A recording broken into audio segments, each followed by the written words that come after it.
आकाशवाणी नागपूर हेमांगी कुलकर्णी आपल्याला ठळक बातम्या देत आहे।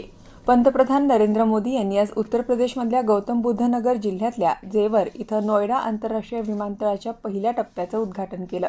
देशातला सर्वात मोठा प्रदेश आज देशातल्या सर्वाधिक आंतरराष्ट्रीय विमानतळ असणाऱ्या राज्यांपैकी एक झाला आहे, असं प्रतिपादन मोदी यांनी केलं। हा विमानतळ उत्तर प्रदेशचे शेतकरी, लघु आणि मध्यम उद्योजक तसंच युवकांना नव्या संधी घेऊन येणार आहे, असा विश्वास पंतप्रधान यांनी व्यक्त केला।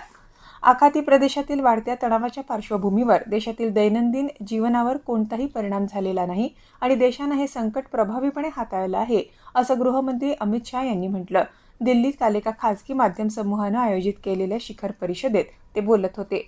भारतीय जनता पक्षाचे ज्येष्ठ नेते आणि पंतप्रधान नरेंद्र मोदी सोमवारी नमो ॲपच्या माध्यमातून मेरा बूथ सबसे मजबूत संवाद या उपक्रमाअंतर्गत आसाम आणि पुदुचेरी इथल्या पक्ष कार्यकर्त्यांना संबोधित करणार आहे।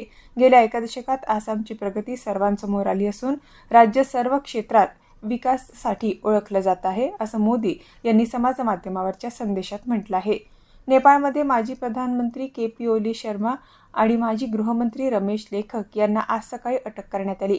गेल्या वर्षी नेपाळमध्ये तत्कालीन सरकारविरोधातल्या निदर्शनांवरच्या कारवाईमध्ये अनेक तरुण निदर्शकांचा मृत्यू झाला होता।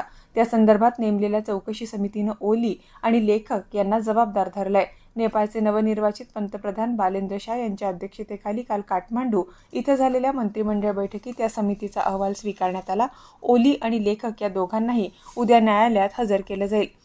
नाशिकच्या भोंदूबाबा अशोक खरातवर काल रात्री आणखी 2 गुन्हे दाखल करण्यात आले असून त्याच्यावर दाखल एकूण गुन्ह्यांची संख्या आता 10 इतकी झाली आहे। काल रात्री दाखल झालेल्या 2 गुन्ह्यांमध्ये एका पीडितेनं फिर्याद दिली आहे, तर दुसऱ्या घटनेत एका व्यापाऱ्यानं आर्थिक फसवणूक केल्याची तक्रार आहे। याबरोबरच हे ठळक बातमीपत्र संपलं। या पुढील ठळक बातमीपत्र रात्री 8:42 ऐकता येईल। नमस्कार।